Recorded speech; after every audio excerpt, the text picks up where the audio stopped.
Hello दोस्तों, कैसे हो आप सभी। आशा करती हूँ आप सभी स्वस्थ होंगे। मैं आप सभी का अपने चैनल हिंदी क्लासेस में बहुत बहुत स्वागत करती हूँ।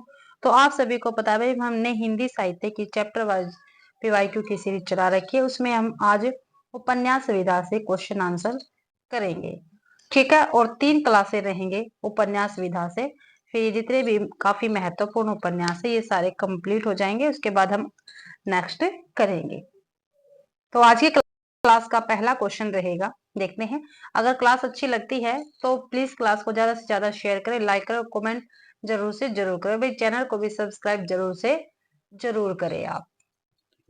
देखते हैं क्वेश्चन। पहला क्वेश्चन है, मैला आंचल कहानी की कथा क्षेत्र निम्न में से कौन सा। जो मैला आंचल है भाई, ठीक है, इसकी कहानी का, जो मैला आंचल उपन्यास है इसकी जो कहानी है इसका कथा क्षेत्र पूछा है, इनमें से कौन सा है, किस क्षेत्र पर ये आधारित है मैला आंचल की कहानी। वैसे उपन्यास विधा से है ये मैला आंचल, लखनऊ, दरभंगा, बनारस या बिहार। तो जो मैला आंचल की कहानी की कथा क्षेत्र है वो बिहार है। तो डी आंसर अपना ठीक रहेगा। व्याख्या में देख लेते हैं। डी आंसर बिल्कुल ठीक है। मैला आंचल 1954 में प्रकाशित उपन्यास की कथा बिहार के पूर्णिया जिले के मैरीगंज गांव पर आधारित है। यह फणीश्वर नाथ रेणु का प्रसिद्ध आंचलिक उपन्यास है। ठीक है, जो मैला आंचल है क्या है, आंचलिक उपन्यास है फणीश्वर नाथ रेणु का। रेणु हिंदी में आंचलिक उपन्यास के जन्मदाता के रूप में प्रसिद्ध है। प्रति परिकथा 1957, दृक्तपा 1963 ईस्वी, जुलूस 1965 तथा पलटू बाबू रोड 1979 ईस्वी रेणु के अन्य प्रसिद्ध उपन्यास है भाई ये। तो रेणु जी के ही ये उपन्यास है, प्रति परिकथा, दृक्तपा, जुलूस तथा पलटू बाबू भाई रोड। नोट में देख लेते हैं, मैला आंचल कहानी नहीं है बल्कि फणीश्वर नाथ रेणु का क्या है ये उपन्यास है, मैंने आपको पहले ही बता दिया है। अगला क्वेश्चन देखते हैं, निम्न में से कौन सा सूर्यकांत त्रिपाठी द्वारा रचित उपन्यास नहीं है। ठीक है, जो सूर्यकांत त्रिपाठी जी का उपन्यास नहीं है वो हमें बताना है। पूर्ण प्रकाश, प्रभावती, अलका या निरुपमा। तो भाई प्रभावती भी सूर्यकांत त्रिपाठी जी का उपन्यास है, अलका भी है और निरुपमा भी है, लेकिन जो पूर्ण प्रकाश है ये सूर्यकांत त्रिपाठी जी का उपन्यास नहीं है भाई। व्याख्या में देख लेते हैं, आंसर बिल्कुल सही है। पूर्ण प्रकाश भारतेंदु हरिश्चंद्र का अनुदित सामाजिक उपन्यास है। शेष तीनों उपन्यास प्रभावती 1936 ईस्वी, अलका 1933 ईस्वी, निरुपमा 1936 ईस्वी सूर्यकांत त्रिपाठी निराला के ही उपन्यास है। पूर्ण प्रकाश किसका, भारतेंदु जी का अनुदित सामाजिक उपन्यास है, आपको ध्यान रखना है। पूर्ण प्रकाश उपन्यास का पूरा नाम पूर्ण प्रकाश चंद्रभूषण है। यह मराठी से हिंदी में अनुदित है। कहां से, मराठी भाषा में था, फिर भारतेंदु हरिश्चंद्र जी ने इसको हिंदी में अनुदित किया था। अगला क्वेश्चन देख लेते हैं, जन्म काल के अनुसार निम्नलिखित कथाकारों का सही अनुक्रम हमें बताना है। भाई जन्म काल के अकॉर्डिंग पूछा है, जो हमारे पास कथाकार है इनका अनुक्रम हमें बताना है। तो देख लेते हैं, जो भाई जनेन्द्र जी हैं इनका जन्म 1905 में हुआ था। कब हुआ था, 1905 में हुआ था, और 1988 में इनकी मृत्यु हुई थी। भगवती चरण वर्मा जी हैं, इनका जन्म 1903 में हुआ था। अमृतलाल नागर का जन्म 1916 में हुआ था, और हजारी प्रसाद द्विवेदी का जन्म 1907 ईस्वी में हुआ था। तो इसके अकॉर्डिंग तो भगवती चरण वर्मा सबसे पहले आएंगे। तो भगवती चरण वर्मा ओनली डी ऑप्शन में है, ठीक है। पहले तो डी ऑप्शन हमारा बिल्कुल सही रहेगा। भगवती चरण वर्मा 1903, जनेन्द्र 1905, हजारी प्रसाद द्विवेदी 1907 और अमृतलाल नागर 1916 ईस्वी। ठीक है, डी आंसर अपना सही रहेगा भाई। व्याख्या में देखते हैं, कथाकार और इनकी जन्म और मृत्यु यहाँ पे दे रखी है। भगवती चरण वर्मा 1903 में जन्म हुआ, 1981 में इनकी मृत्यु हो गई। जनेन्द्र की 1905 में जन्म, 1988 में मृत्यु। हजारी प्रसाद द्विवेदी की 1907 में जन्म, 1979 में मृत्यु। अमृतलाल नागर की 1916 में जन्म, 1990 में इनकी मृत्यु हो गई है। अगला क्वेश्चन है, हिंदी में तिलस्मी अय्यारी उपन्यास के प्रवर्तक कौन है। तो हिंदी है हमारे, इसमें तिलस्मी अय्यारी उपन्यासों के लेखक पूछे हैं भाई कौन है। तो श्री हरे कृष्ण जो है, किशोरीलाल गोस्वामी है, बाबू देवकी नंदन खत्री है, या गोपाल राम गहमरी है। तो बाबू देवकी नंदन खत्री जी रहेंगे तिलस्मी अय्यारी उपन्यासों के प्रवर्तक। आंसर सिर्फ बिल्कुल सही है। हिंदी साहित्य में तिलस्मी अय्यारी उपन्यासों के प्रवर्तक बाबू देवी देवकी नंदन खत्री है। इनके प्रमुख उपन्यास है चंद्रकांता, चंद्रकांता स्थिति, नरेंद्र मोहिनी, वीरेंद्र वीर, कुसुम कुमारी, अनूठी बेगम, गुप्त गोदान आदि भी। गोपाल राम गहमरी को हिंदी में जासूसी उपन्यासों का प्रवर्तक माना जाता है। गोपाल राम गहमरी को हिंदी का कानन डायन भी कहा जाता है। जो गोपाल राम गहमरी जी है, इनको हिंदी का कानन डायन कहा जाता है और जासूसी उपन्यासों के प्रवर्तक भी माना जाता है गोपाल राम गहमरी को। ठीक है। और तिलस्मी अय्यारी उपन्यासों के प्रवर्तक कौन है? बाबू देवकी नंदन खत्री जी हैं, ध्यान रखना आपको। इनके प्रमुख उपन्यास है अद्भुत लाश, बेकसूर की फांसी, खूनी कौन, सरकटी लाश, जासूस की भूल आदि। अगला क्वेश्चन है चक्करदारी चोरी। क्या भी चक्करदार चोरी उपन्यास के लेखक कौन है? चक्करदार चोरी जो उपन्यास है, इसके लेखक हमें बताना कौन है। देवकी नंदन खत्री, गोपाल राम गहमरी है, लज्जा राम शर्मा है, बांकेलाल चतुर्वेदी है। तो चक्करदार चोरी उपन्यास के लेखक गोपाल राम गहमरी जी रहेंगे। बी ऑप्शन अपना बिल्कुल सही रहेगा। चक्करदार चोरी उपन्यास के लेखक गोपाल राम गहमरी है। इन्हें हिंदी साहित्य में जासूसी उपन्यासों का प्रवर्तक माना जाता है।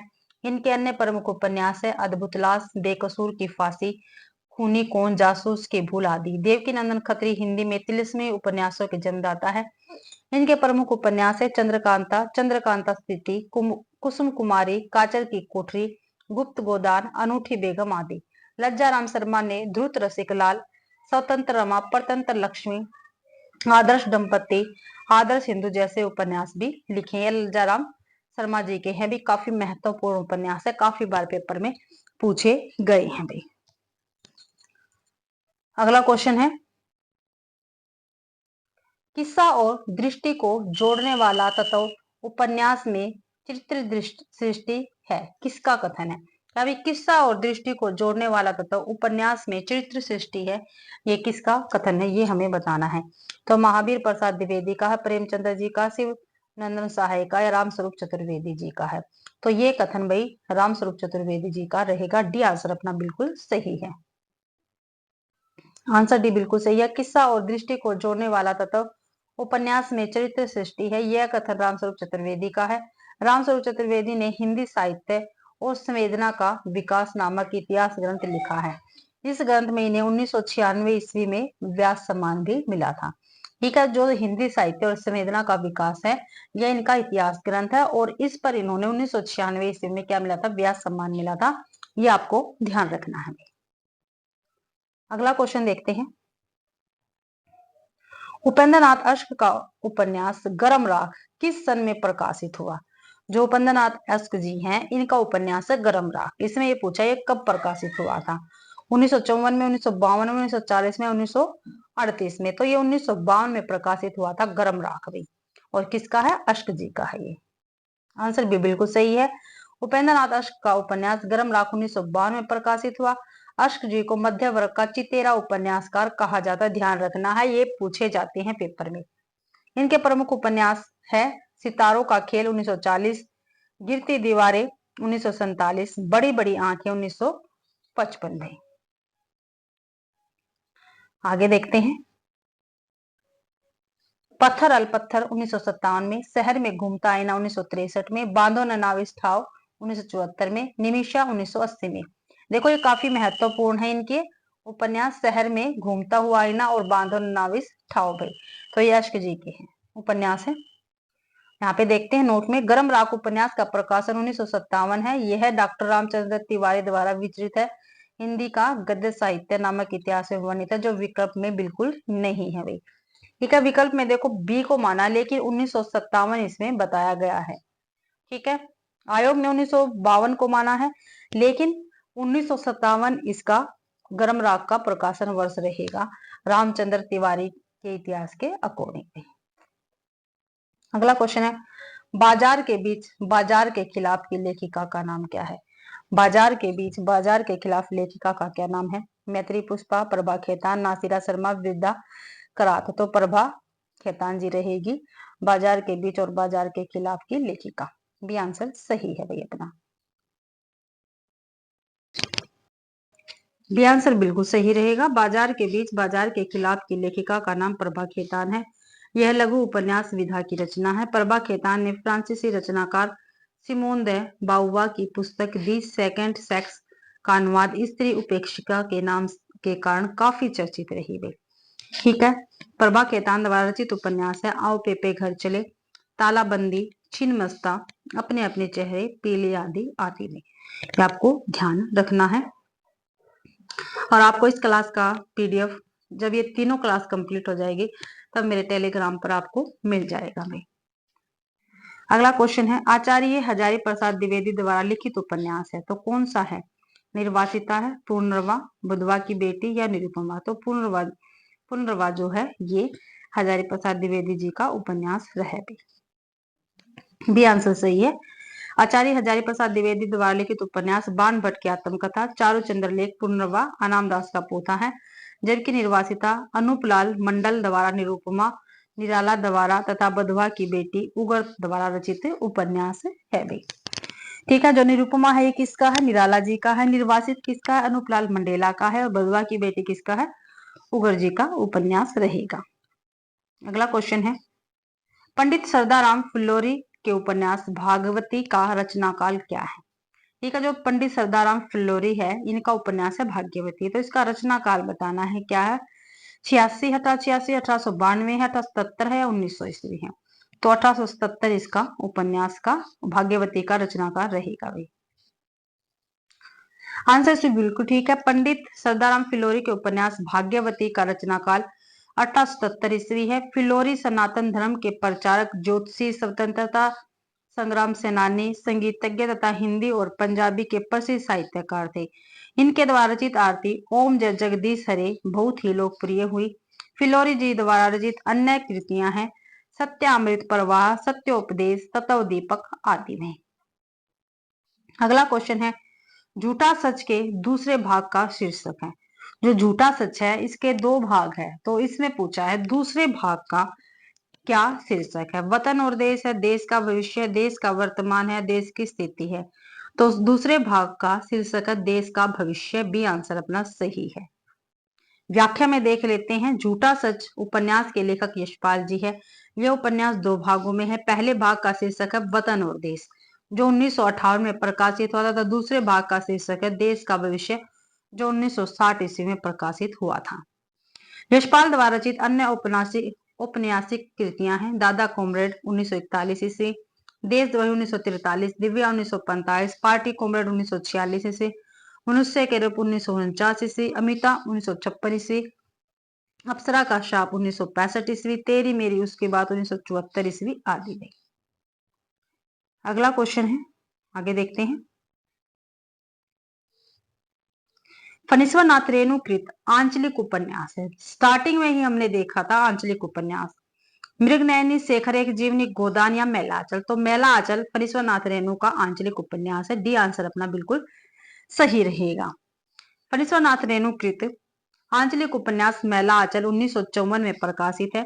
फणीश्वरनाथ रेणु आंचलिक उपन्यासकार है। रेणुकृत मेला आंचल उपन्यास में पूर्णिया जिले की मेरीगंज गांव की कथा का वर्णन है। काफी बार पूछा गया है भाई कौन जो मेला आंचल है इसमें कौन से गांव की कथा वर्णित है? तो मेरीगंज गांव के। और किस जिले के? पूर्णिया जिले के। पूर्णिया कहाँ? बिहार में भाई।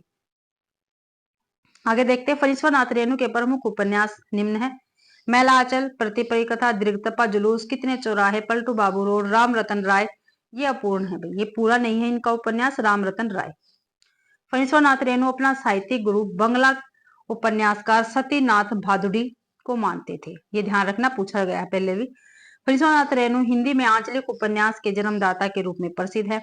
मृगनयनी 1950 ईस्वी में प्रकाशित उपन्यासकार के रचनाकार वृंदावन लाल वर्मा जी रहेंगे। शेखर एक जीवनी भाग 1940 ईस्वी और भाग 2 1944 ईस्वी अज्ञ द्वारा रचित उपन्यास है। गोदान 1936 ईस्वी में रचित उपन्यासकार के रचनाकार मुंशी प्रेमचंद्र जी हैं। वृंदावन लाल वर्मा को हिंदी में सर वॉल्टर स्कॉट की उपाधि दी गई थी। ध्यान रखना भी, जो वृंदावन लाल वर्मा है इनको हिंदी में सर वॉल्टर स्कॉट की उपाधि दी गई है। अगला क्वेश्चन है राग दरबारी के रचनाकार कौन है?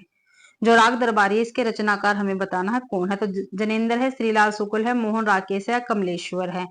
तो राग दरबारी के रचनाकार रहेंगे श्रीलाल शुक्ल जी। और काफी महत्वपूर्ण उपन्यास है, काफी बार पेपर में पूछा जाता है भाई। आंसर भी बिल्कुल सही है। राग दरबारी 1968 ईस्वी का उपन्यासकार के रचनाकार श्रीलाल शुक्ल जी है। राग दरबारी उपन्यास में शिवपालगंज की जिंदगी का यथार्थ चित्रण हुआ है। ये भी पूछा जाता है राग दरबारी उपन्यास कौन से गांव पर है, तो कौन सा गांव इसमें चित्रित है, तो शिवपालगंज है भाई। श्रीलाल शुक्ल के उपन्यासों में राजनीतिक, व्यंग्य एवं आंचलिकता का मिश्रण है। श्रीलाल शुक्ल के प्रमुख उपन्यास निम्न है। सूनी घाटी का सूरज 1957 ईस्वी में प्रकाशित हुआ। अज्ञातवास 1962 में प्रकाशित। राग दरबारी 1968 में। सीमाएं टूटती 1973 ईस्वी में। मकान 1976 ईस्वी में। पहला पड़ाव 1987 में। विश्रामपुर का संत 1998 में। अगला आगे है भाई, सन 1969 ईस्वी में श्रीलाल शुक्ल द्वारा रचित उपन्यास राग दरबारी के लिए साहित्य अकादमी पुरस्कार प्रदान किया गया था। ठीक है भाई, ध्यान रखना है, राग दरबारी के लिए मिला था अकादमी साहित्य अकादमी पुरस्कार श्रीलाल शुक्ल जी को।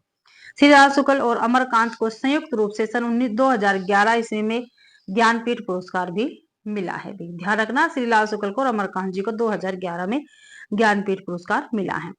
इनमें से कौन सा उपन्यास प्रेमचंद्र जी का नहीं है? ठीक है, कौन सा नहीं है ये हमें बताना है। तो देखते हैं, निर्मला, गबन, सुनीता, प्रतिज्ञा। जो सुनीता है ये उपन्यास प्रेमचंद्र जी का नहीं है भाई। ठीक है, आंसर सी बिल्कुल ठीक है। सुनीता 1934 ईस्वी में प्रकाशित उपन्यास प्रेमचंद्र का नहीं है। ये उपन्यास जिनेन्द्र द्वारा रचित है। शेष तीनों उपन्यास किसके हैं? प्रेमचंद्र जी के हैं। जिनेन्द्र कुमार को हिंदी में मनोविश्लेषणवादी उपन्यासकार माना जाता है। जिनेन्द्र के प्रमुख उपन्यास निम्न है। परख, सुनीता, त्यागपत्र, कल्याणी, सुखदा, विवर्त, व्यवतीत, जयवर्धन, मुक्तिबोध, अनंतर, अनाम स्वामी और दशार्क। भाई ये जिनेन्द्र जी के उपन्यास रहेंगे। मुंशी प्रेमचंद्र का जन्म 1880 ईस्वी में हुआ और मृत्यु 1996 में हुई। इनका मूल नाम धनपत राय था, किंतु वे नाम बदलकर नवाब राय बनारसी के नाम से भी लिखते थे। प्रेमचंद्र को उपन्यास सम्राट की संज्ञा बांग्ला कथाकार शरदचंद्र चट्टोपाध्याय ने दी थी। प्रेमचंद्र के प्रमुख उपन्यास निम्नलिखित है, देखते हैं। देवस्थान रहस्य, प्रेमा, सेवा सदन है भाई ये, वरदान, प्रेमाश्रम, रंगभूमि, कायाकल्प, निर्मला, गबन, कर्मभूमि, गोदान, मंगलसूत्र इनका अधूरा है। और ये मंगलसूत्र जो अधूरा ये इनके ही पुत्र ने पूरा किया था भाई। प्रेमचंद्र ने सन 1929 ईस्वी में प्रेमा उपन्यास को संशोधित करके प्रतिज्ञा शीर्षक से प्रकाशित करवाया था। ध्यान रखना है, प्रेमचंद्र ने आदर्शोन्मुखी यथार्थवाद उपन्यास लेखन की परंपरा का प्रवर्तन भी किया है, पूछा जाता है। ठीक है, काफी बार पेपर में पूछा गया है यहाँ से। अगला क्वेश्चन है, व्यम रक्षाम किसकी रचना है? जो व्यम रक्षाम है ये किसकी रचना है? तो रागे राघव की है, चतुर्सेन शास्त्री की, अमृतलाल नागर की, हजारी प्रसाद द्विवेदी की है। तो व्यम रक्षाम भाई चतुर्सेन शास्त्री जी की रचना रहेगी। बी आंसर बिल्कुल सही है। आंसर भी बिल्कुल सही है। व्यम रक्षाम चतुर्सेन शास्त्री का उपन्यास है। प्रमुख रचनाएं हैं इनकी। उपन्यास देख लेते हैं। वैशाली की नगरबधू, सोमनाथ, गोली, सोना और खून 3 खंड है भाई इसके। रक्त की प्यास, अमर अभिलाषा, नरभेद, अपराजिता और धर्मपुत्र। कहानियां लिखी है इन्होंने। अक्षत, दुखवा मैं कासे कहूं, सजनी, कैदी, आदर्श बालक, सोया हुआ शहर, कहानी खत्म हो गई, धरती और आसमान, मेरी प्रिय कहानियां। नाटक भी लिखे हैं इन्होंने भाई चतुर्सेन शास्त्री ने। राज सिंह, मेघनाथ, छत्रसाल, अमर राठौर, काफी महत्वपूर्ण नाटक है इनका। उत्सर्ग और क्षमा। अगला क्वेश्चन देख लेते हैं। बाणभट्ट की आत्मकथा की साहित्यिक विधा क्या है? जो बाणभट्ट की आत्मकथा है हजारी प्रसाद द्विवेदी जी ने इसको लिखा है। इसकी साहित्यिक विधा पूछी है। आत्मकथा है, जीवनी है, उपन्यास है या कहानी है? अब तो हम बता देंगे क्योंकि आप सभी को पता है हम उपन्यास से क्वेश्चन करें, लेकिन पेपर में जब आता है तो हमारे लिए कठिनाई पैदा कर देता है। ठीक है, तो सी आंसर अपना बिल्कुल ठीक रहेगा, उपन्यास विधा से बाणभट्ट की आत्मकथा भाई। आंसर सी बिल्कुल ठीक है। बाणभट्ट की आत्मकथा 1946 में प्रकाशित हजारी प्रसाद द्विवेदी का उपन्यास है। प्रमुख रचनाएं हैं। उपन्यास चारू चंद्रलेख 1963 ईस्वी में, पुनर्वा 1973 ईस्वी में, अनाम दास का पौधा 1976 ईस्वी में। निबंध संग्रह है इनका। अशोक के फूल, कल्पलता, मध्यकालीन धर्म, साधना, विचार और वितर्क, विचार प्रवाह, कुटोज और आलोक पर्व। निबंध है। कल्पतरु, साहित्यिक सहचर, नाखून क्यों बढ़ते हैं, अशोक के फूल, देवदारू, बसंत आ गया, मेरी जन्मभूमि। आलोचना है सुर साहित्य, हिंदी साहित्य की भूमिका, साहित्य का मर्म, साहित्य सहचर, कालिदास की लालित्य योजना और सहज साधना। तो ये हजारी प्रसाद द्विवेदी जी के ही आलोचना, निबंध, निबंध संग्रह, उपन्यास हमने देखे हैं। अगला आगे क्वेश्चन देखते हैं। चित्रलेखा किसकी रचना है? जो चित्रलेखा ये किसकी रचना है? भगवती चरण वर्मा की, जयशंकर प्रसाद की, प्रेमचंद्र की, महादेवी वर्मा की। तो चित्रलेखा भाई भगवती चरण वर्मा जी की रचना रहेगी। ये आंसर अपना बिल्कुल सही है। चित्रलेखा 1934 ईस्वी में प्रकाशित भगवती चरण वर्मा की औपन्यासिक कृति है, जिसमें रत्नांबर के दो शिष्य, एक श्वेतांक और दूसरा विशाल देव की कथा है। इसमें अध्यात्मक और वासना का तार्किक दृष्टि से प्रस्तुत किया गया है। भगवती चरण वर्मा के अन्य उपन्यास है पतन, 3 वर्ष, टेढ़े मेढ़े रास्ते, काफी महत्वपूर्ण है। भूले बिसरे चित्र भी काफी महत्वपूर्ण, रेखा, सामर्थ्य और सीमा, सीधी सच्ची बातें, सभी नचावत, राम गोसाई, काफी महत्वपूर्ण उपन्यास, इनका काफी बार पेपर में पूछा गया है। पर्सन और मरीचिका, युवराज, चुंडा और चाणक्य। भूले बिसरे चित्र पर्सन 1961 ईस्वी में इन्हें साहित्य अकादमी पुरस्कार भी मिला था। चाणक्य उपन्यास इनके मरणोपरांत आया था भाई, यानी प्रकाशित हुआ था। अगला क्वेश्चन है छाया मत छूना मन, इस उपन्यास के लेखक कौन है? छाया मत छूना मन ये उपन्यास है और इसके लेखक पूछिए कौन है? हरिसुमन बिष्टी, हिमांशु जोशी, शैलेश मटियानी या सुभाष जोशी। तो हिमांशु जोशी इस उपन्यास के लेखक रहेंगे, छाया मत छूना मन के। भी आंसर अपना बिल्कुल सही है। छाया मत छूना मन उपन्यास के लेखक हिमांशु जोशी है। हिमांशु जोशी के उपन्यास है अरण्य, महासागर, छाया मत छूना मन, कगार की आग, समय साक्षी है, तुम्हारे लिए सूरज। हरिमन सुमन बिष्ट के उपन्यास है ममता, आसमान झुक रहा है, होना पहाड़ा, आछरी माछरी। शैलेश मटियानी के उपन्यास हौलदार, चौथी मुट्ठी, जल तरंग, बोरीवली से बोरी बंदर, आकाश कितना अनंत है, 52 नदियों का संगम, छोटे छोटे पक्षी और मुठभेद। अगला क्वेश्चन है जिंदगी नामा उपन्यास की लेखिका कौन है? जो जिंदगी नामा उपन्यास है इसकी लेखिका पूछिए भाई कौन है? तो कौन है? गोरापंत शिवानी है, कृष्णा सोबती है, मन्नू भंडारी या मृदुला गर्ग है। तो जिंदगी नामा उपन्यास की लेखिका रहेगी कृष्णा सोबती। बी आंसर अपना बिल्कुल सही है। बी आंसर बिल्कुल सही है। जिंदगी नामा 1979 ईस्वी में प्रकाशित उपन्यास की लेखिका कृष्णा सोबती है। कृष्णा सोबती का जन्म फरवरी 1925 ईस्वी को अविभाजित भारत के गुजरात राज्य में हुआ था और निधन जनवरी 2029 ईस्वी को हुआ। सूरजमुखी अंधेरे के 1972 में प्रकाशित हुआ इनका। दिलोदानिश 1993 में, समय सरगम 2000 ईस्वी में इनके प्रमुख उपन्यास है भाई। 1980 ईस्वी में इन्होंने जिंदगी नामा के लिए साहित्य अकादमी पुरस्कार भी मिला है 1980 में भाई जिंदगी नामा के लिए। अतः 2017 में भारतीय ज्ञानपीठ के सर्वोच्च सम्मान ज्ञानपीठ पुरस्कार से सम्मानित किया गया है 2017 में कृष्णा सोबती को। 1980 में रचित बादलों के घेरे इनकी प्रमुख कहानी है। हम हसमत संस्मरण है एवं मित्रों मरजानी उपन्यास इनका प्रमुख रचनाओं में से एक है। अगला क्वेश्चन है प्रकाशन वर्ष की दृष्टि से प्रेमचंद्र की औपन्यासिक कृतियों का सही अनुक्रम हमें बताना है। ठीक है, प्रकाशन वर्ष की दृष्टि से जो प्रेमचंद्र जी हैं इनके औपन्यासिक कृतियां दे रखी हैं, इनका हमें सही अनुक्रम लगाना है। तो देखते हैं रंगभूमि, सेवा सदन, कर्म भूमि और गोदान। जो रंगभूमि है इसका प्रकाशन हुआ था 1925 में, ठीक है, और जो सेवा सदन है इसका हुआ था 1918 में। और जो कर्म भूमि है इसका हुआ था 1932 में और गोदान का हुआ था 1936 में प्रकाशन। और ये सभी प्रेमचंद्र जी की रचनाएं हैं। तो सबसे पहले सेवा सदन आएगा 1918, 2 में है इसलिए दोनों कट हो गए, ठीक है। फिर 1918 के बाद आएगा 1925 यानी रंगभूमि, ये रहा डी में।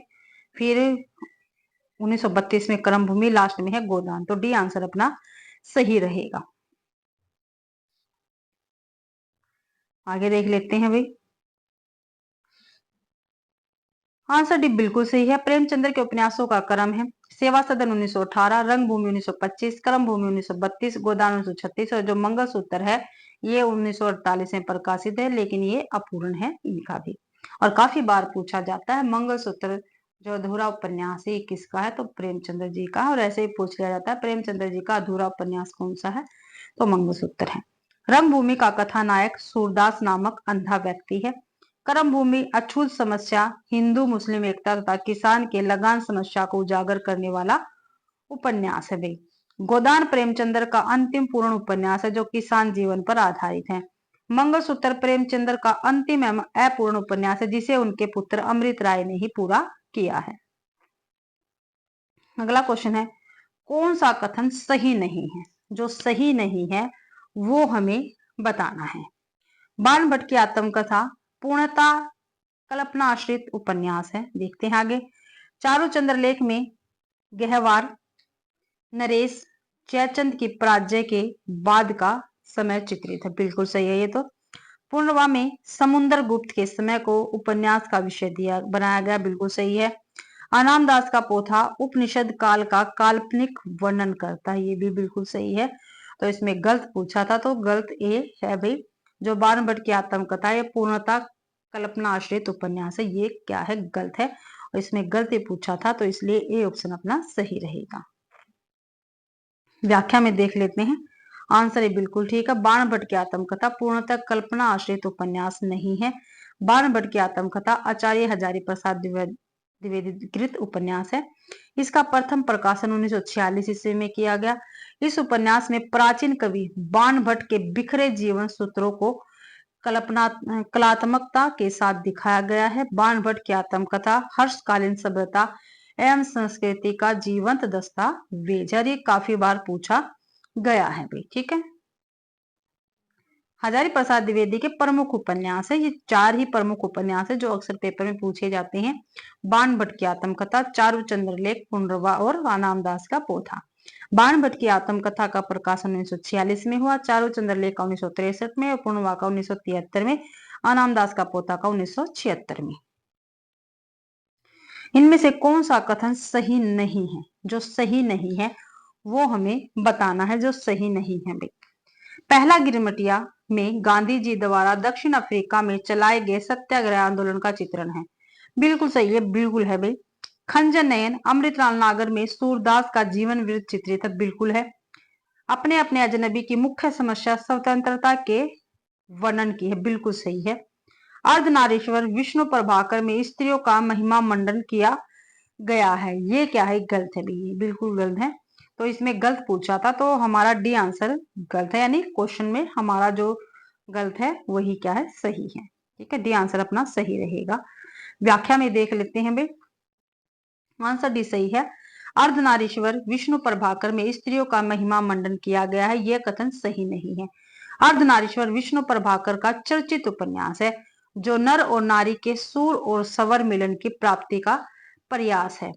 अपने अपने अजनबी अज्ञे द्वारा रचित उपन्यास है जिसकी मुख्य समस्या स्वतंत्रता के वर्णन की है। अमृतलाल नागर द्वारा रचित उपन्यास खंजन है सूरदास के जीवन पर आधारित है। इसमें कुल 21 अध्याय है। पहला गिरमिटिया गिरिराज किशोर द्वारा रचित उपन्यास है। इसमें दक्षिण अफ्रीका के प्रवास दौरान गांधी जी के चलाए गए सत्याग्रह का आंदोलन किया गया है। आगे देखते हैं भाई।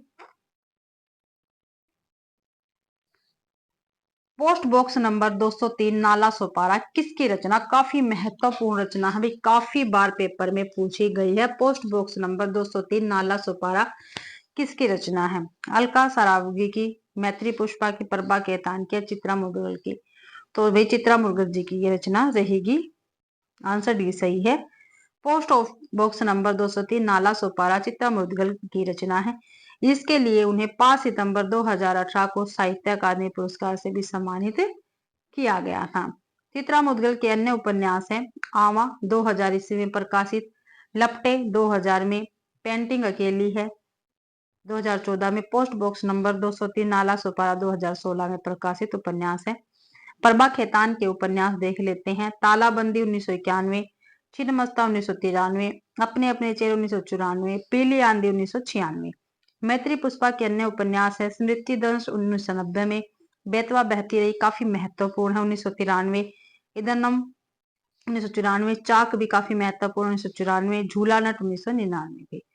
अलका सरावगी के अन्य उपन्यास हैं कली कथा बाया बाईपास, शेष कादम्बरी 2001, कोई बात नहीं 2004।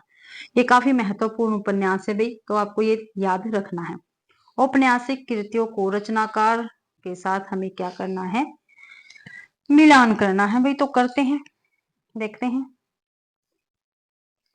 कुरु कुरु स्वाहा, जो कुरु कुरु स्वाहा है ये मनोहर श्याम जोशी जी का उपन्यास है। तो एक का 3 कुरु कुरु स्वाहा मनोहर श्याम जोशी। मछली मरी हुई ये राजकमल चौधरी जी का है। तो बै का 1 हो गया। काला जल किसका है, शानी का है। ठीक है, गुल्ले शेर खां सानी जी का रहेगा काला जल। ठीक है, छीनी छीनी बीनी चदरिया ये अब्दुल बिस्मिल्लाह जी की है भी। तो ए का 3, बै का 1, से का 4 और दै का 2। तो 3 1 4 2, 3 1 4 2, सी आंसर अपना बिल्कुल सही रहेगा भाई। आगे देख लेते हैं व्याख्या में। उपन्यास है, उपन्यासकार दे रखे हैं। उपन्यास उपन्यासकार कुरु कुरु स्वाहा मनोहर श्याम जोशी जी का उपन्यास है। मछली मरी हुई राजकमल चौधरी का है। काला जल गुल्ले शेर खां सानी का है।